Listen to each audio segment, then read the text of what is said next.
જ્યારે લગ્નના 2 વર્ષ 3 વર્ષ 4 વર્ષ થઈ જાય છે અને છતાં બાળક નથી રહેતું, તો એના પછી દરેક સ્ત્રી અને એના ફેમિલીવાળા એક મૂંઝવણમાં આવે છે કે ભાઈ આટલો ટાઈમ થયો છતાં બાળક કેમ નથી રહેતું. તો આને ઇન્ફર્ટિલિટી કહેવામાં આવે છે અને આજે આપણે જાણીએ કે આ ઇન્ફર્ટિલિટી શું હોય છે. તો હવે જ્યારે સ્ત્રીની ઉંમર 30 વર્ષ કરતાં ઓછી હોય અને છતાં પ્રેગ્નન્સી નથી રહેતી, પણ કઈ રીતે? તો 1 વર્ષ માટે એટલે કે 12 મહિના માટે જ્યારે કોઈ પણ કપલ કોઈ પણ પ્રોટેક્શન રાખ્યા વગર એટલે કે કોઈ પણ ગર્ભ નિરોધક ગોળી કે કોઈ પણ ગર્ભ નિરોધક સાધન વાપર્યા વગર સંબંધ રાખે છે અને તો પણ પ્રેગ્નન્સી નથી રહેતી, તો એને ઇન્ફર્ટિલિટી કહેવામાં આવે છે. હવે આ જ ઉંમર જો સ્ત્રીની 30 કરતાં વધારે છે, તો એમાં જો 6 મહિનાથી કપલ ટ્રાય કરે છે છતાં પ્રેગ્નન્સી નથી રહેતી, તો એને ઇન્ફર્ટિલિટી કહેવામાં આવે છે. હવે આ ઇન્ફર્ટિલિટી 2 પ્રકારની હોય છે, પ્રાઇમરી ઇન્ફર્ટિલિટી અને સેકન્ડરી ઇન્ફર્ટિલિટી.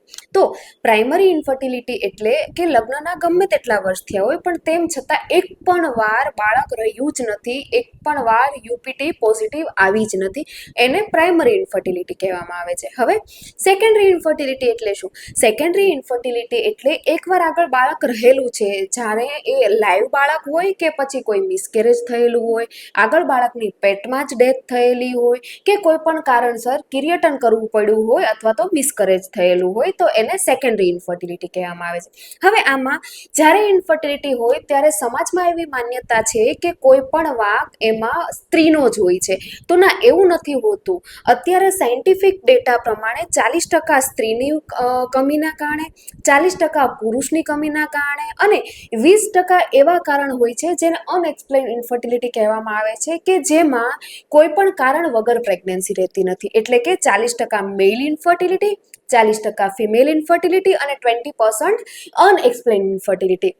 હવે આજે આ વિડીયો થ્રુ આપણે ખાલી ને ખાલી મેલ ઇન્ફર્ટિલિટી વિશે જાણીશું, એટલે કે પુરુષનું જે વ્યંતત્વ હોય છે એના વિશે જાણીશું. તો મેલ ઇન્ફર્ટિલિટીમાં જ્યારે અમે પુરુષ પાર્ટનરના વીર્યનો રિપોર્ટ કરાવીએ છીએ, ત્યારે વીર્યના રિપોર્ટમાં અમે મેનલી 3 વસ્તુ જોતા હોય છે. એક તો એનું ટોટલ કાઉન્ટ કેટલા હોય છે, કે એટલે ટોટલ સંખ્યા કેટલી છે શુક્રાણુની. એના પછી એ શુક્રાણુની ગતિ કેટલી છે, એ ગતિ બરાબર છે કે નહીં એ. અને ત્રીજી વસ્તુ કે પુરુષના વીર્યમાં કોઈ ઇન્ફેક્શન તો નથી ને. હવે નોર્મલી જ્યારે આપણે જોઈએ તો ગતિશીલ જે શુક્રાણુ છે એ ઓલમોસ્ટ 30-40% ઉપર હોવા જોઈએ. પુરુષનો વીર્યનો જ્યારે રિપોર્ટ કરીએ ત્યારે એમાં ટોટલ કાઉન્ટ છે એ ઓલમોસ્ટ 40%થી વધારે હોવા જોઈએ. એના પછી જ્યારે ગતિશીલ શુક્રાણુ જોઈએ તો એ બી 30%થી વધારે હોવા જોઈએ. એટલે કે ગતિ કરતા શુક્રાણુઓ છે એ વધારે હોવા જોઈએ, ના કે ન ગતિ કરતા શુક્રાણુ. અને એમાં કોઈ પણ ઇન્ફેક્શન એટલે કે પસ સેલ ના હોવા જોઈએ, જેને નોર્મલ વીર્યનો રિપોર્ટ કહેવામાં આવે છે. હવે જો આમાં કોઈ પણ જાતની તકલીફ આવે, જેમ કે ગતિ પણ 30%થી ઓછી છે, કાઉન્ટ ઓછા છે, તો એની માટે પહેલાં પુરુષ પાર્ટનરની ટ્રીટમેન્ટ કરવી પડે અને એના પછી જ આપણે આગળ રિપોર્ટ્સ કરી શકીએ. હવે આ હતી મેલ ઇન્ફર્ટિલિટી. આગળના વિડીયોમાં આપણે ફિમેલ ઇન્ફર્ટિલિટી વિશે જાણીશું અને આવી જ લાંબા વિડીયો માટે કે જેમાં તમને સરખી રીતે માર્ગદર્શન મળે, એની માટે આજે જ આદિદેવ હોસ્પિટલના પેજને ફોલો કરો, સબસ્ક્રાઇબ કરો અને શેર કરો.